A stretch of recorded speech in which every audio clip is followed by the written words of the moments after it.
ওই নৌকার মধ্যে কিছু কাউয়া ঢুকছে, কাউয়া বিদায় করার লেগে এই গোলমাল খাইছে। এখন কইতে পারেন যে কাউয়া কারা? বলেন দি আপনি একটু শুনি। কাউয়া হইল, থামেন থামেন থামেন সুমন ভাই, এইভাবে আর লজ্জা দিয়েন না। এমনিতে আমি লজ্জায় মানুষের সামনে মুখ দেখাতে পারি না, একটু আড়ালে গিয়ে বললে ভালো হতো। নামে কয় শেখ হাসিনার, নামে কয় আওয়ামী লীগ, আর কামে বাগানবাসীর 5,000 টাকার থেকে 2,000 মাইরা দেয়। এভাবে প্রকাশ্যে কেউ কি এসব কথা বলে? কাউয়া কেটা জানেন? কাউয়ায় ভোটের সময় কয় আমরা নৌকা লই আইছি, তাড়াতাড়ি ভোট দাও, আর আপনারা কোন রাস্তা বানাই দিবাইনি, কয় দিমু, এরপরে আর 5 বছর কোনো খবর রাখেন, এরারে কয় কাউয়া। একদম ঠিক কথা, একদম ঠিক। আপনি তো সেলস। আমি তো বেশ ভয় পেয়ে গেছিলাম, ভাবছিলাম কাদের কাকুকে কাওয়া বলবে, এখন দেখি না। ঠিক আছে, ধন্যবাদ সুমন ভাই আপনার। চলো এবার শুনে আসি আমাদের প্রিয় কাকু কি বলে।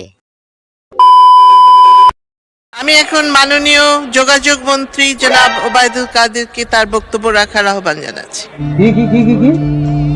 আমি এখন মাননীয় যোগাযোগ মন্ত্রী জনাব ওবায়দুল কাদেরকে তার বক্তব্য রাখার আহ্বান জানাচ্ছি। মাননীয় স্পিকার, মাননীয় স্পিকার, আপনিও বোধ ভুলক্রমে, আমি এখন যোগাযোগ মন্ত্রী নই, যেটা আমাদের বিরোধী সড়ক দলের পরিবহন, সদস্যরা। জি। আমি সড়ক ও সেতু মন্ত্রী।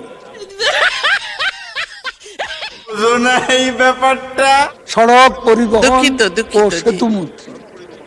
হ্যাঁ, এটাই হলো শুদ্ধ। এখন দেখলাম তারা এটাও জানে না।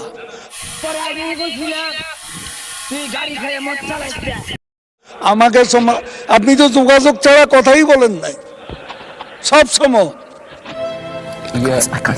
এই লাফালাফি বাড়াবাড়ি যে প্রধানমন্ত্রী বলেছেন। আচ্ছা ঠিক আছে কাকু, এবারের মতো ক্ষমা করে দেন।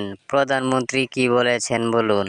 বক্তৃতা করেন, শেখ হাসিনার নামটা পর্যন্ত শালীনতার সঙ্গে উচ্চারণ করেন না। একদম ঠিক কথা, একদম ঠিক। হাসিনা হাসিনা, খেলা হবে এমনি বলিনি। খুব দুঃখ পেলাম কাকু আপনার কথা শুনে।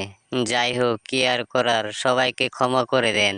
যে নির্বাচনে মমতা ব্যানার্জি বিপুল সংখ্যাগরিষ্ঠতায় জিতেছেন, সেখানে মূল স্লোগান ছিল খেলা হবে।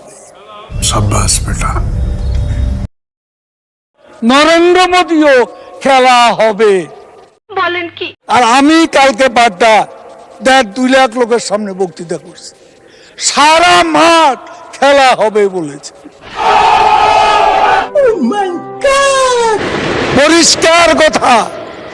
আমরা কি আওয়ামী লীগ কোথাও আপনাদের সাথে মারামারি করতে গেছি?